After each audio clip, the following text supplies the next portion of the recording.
আসসালামু আলাইকুম। সবাই কেমন আছেন? আশা করি ভালো আছেন। যে যেখান থেকে আমাদের ভিডিওটি দেখছেন সবাইকে জানাই শুভেচ্ছা ও অভিনন্দন। আমার চ্যানেলে আরও একটি ভিডিও ছিল, সেটি হচ্ছে লাউ লাউ ক্ষেতের ভিডিও। আবারও চলে আসলাম আরেকটি লাউ ক্ষেতের ভিডিও নিয়ে। আগেকার লাউ যে ক্ষেতটি ছিল সেটা আসলে নষ্ট হয়ে গেছে, ওখানকার লাউ খাওয়া শেষ। পরে আবার আমরা অন্য একটি ক্ষেতে লাগাই দিয়েছিলাম। দেখেন কি পরিমাণে লাউ হয়েছে। আসলে লাউ বেশি দেখা যাচ্ছে না, কারণ লাউ আমাদের নিয়মিত কাটতে হয়।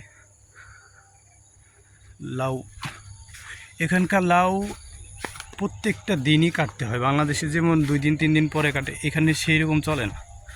আসলে এখানে প্রত্যেকটা দিনই লাউ কাটতে হয়, আর প্রত্যেকটা দিনই পানি দিতে হয়, সার দিতে হয়। খুব দ্রুত লাউ বড় হয়। দেখুন এখানে কি পরিমাণে লাউ ধরে আছে। লাউ ক্ষেতটাও অনেক বড়, দেখতেই তো পাচ্ছেন। অনেকটা জায়গা জুড়ে লাউ ক্ষেতের শেডটা তৈরি করা হয়েছে।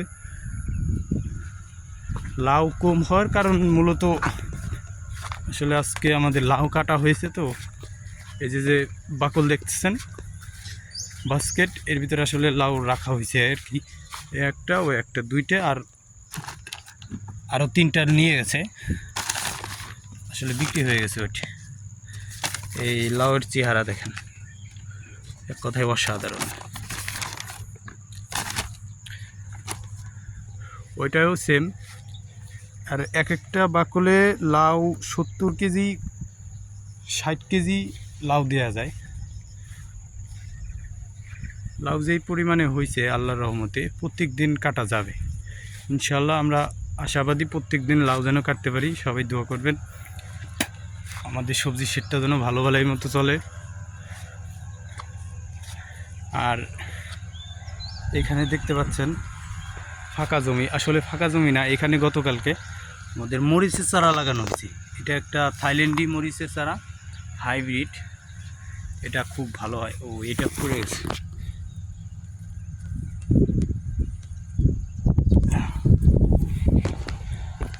আসলে মাটি অনেক নরম তো। আর এখানে একটা কথা বলা যায় যে এখানে কোনো নির্দিষ্ট কোনো মাটি নেই। এই যেগুলো দেখছেন এগুলো কোনো তেমন বাংলাদেশের মতো মাটি না। এটা হচ্ছে আপনার বালি মিশানো, খোয়া মিশানো, পাথর মিশানো মাটি আর কি। এই যে সিরিয়াল মতো আমাদের মরিচের চারা লাগানো হয়েছে। এই পাশেও একই অবস্থা।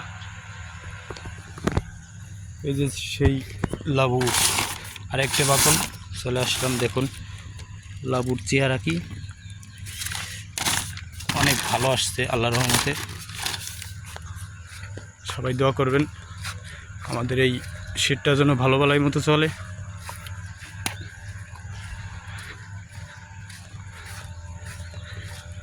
আর দেখুন একটা পেঁপে গাছে কি পরিমাণে পেঁপে ধরে আছে, কি পরিমাণে। এখান থেকে 2 বাকল পেঁপে অলরেডি তোলা হয়েছে। চারিপাশে একই রকম পেঁপে, এ যেন অন্যরকম একটা রাজ্যে আছি। দেখতেই পাচ্ছেন কি পরিমাণে পেঁপে ধরে রয়েছে। আর এ পাশে আমাদের বাগুনের শেড, এটাও আমাদের বাগুনের শেড। এখানে বাগুনের চারা লাগানো হয়েছে। আর যে উপরে যে পাহাড়ে দেখতে পাচ্ছেন এটি সম্পূর্ণ আমাদের বুনসিস লাগানো। ধন্যবাদ সবাই ভিডিও দেখার জন্য।